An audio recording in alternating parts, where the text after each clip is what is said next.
Hello everyone, नमस्कार. तर मी आहे अमृता. आपले स्वागत आहे आपल्या पीसीओडी सीरीजमध्ये. तर आज आपण पाहणार आहोत की पाळी अनियमित येणे किंवा बीजकोशाला गाठी येणे किंवा सिस्ट निर्माण होणे हे कशामुळे होतं.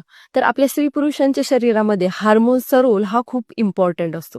आपल्याला स्त्रियांना ज्यावेळेस 1 महिन्याची पाळी येऊन जाते त्यावेळेस दुसऱ्या महिन्याच्या पाळी येण्यासाठी मेंदूतील हायपोथॅलॅमसमधून गोनाडोट्रोपिन रिलीजिंग हार्मोन हा रिलीज होत असतो.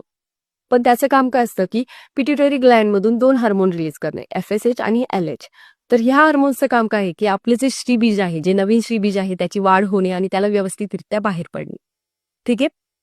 तर काही PCODमध्ये नेमकं काय होतं, की FSHचं प्रमाण कमी होतं आणि इन्सुलिन हा जास्त प्रमाणात वाढतो आणि त्यामुळेच अरोमॅटिस रिसेप्टरमुळं आपल्याला स्थूलता किंवा अतिरिक्त चरबी साठायला शरीरामध्ये तयार होते.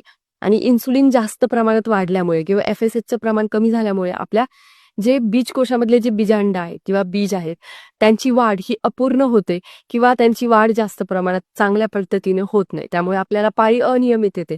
तर सिस्ट होणे किंवा पोटामध्ये गाठी तयार होणे किंवा पाळी अनियमित येणे म्हणजे काय, की आपले अपूर्ण वाढलेले बीजांड आणि ते तसेच तिथेच पडून राहतात. त्यामुळे त्याला बोलतात गाठी किंवा सिस्ट. त्यामुळे पाळी अनियमित. याच प्रकारे अजून एक हार्मोन असतो टेस्टोस्टेरॉन. हा जर आपल्या शरीरामध्ये अतिरिक्त प्रमाणात वाढला तर आपल्याला फेशियल हेअर्स येणे, पिगमेंटेशन, पिंपल्स येणे, मुरूम येणे यांसारख्या गोष्टींना तोंड द्यावं लागतं. इन्सुलिन वाढल्यामुळे अतिस्थूलता होते किंवा शरीर जाडी वाढते किंवा काही-काही जणांची जाडी नसते किंवा बारीक लोकांना सुद्धा PCOD हा होऊ शकतो. त्यामुळे स्थूलतेचं आणि PCODचं असं काही नाहीये. पण स्थूलता म्हणजे जाडी जर कमी केली तर PCOD हा खूप प्रमाणात रिकव्हर होऊ शकतो.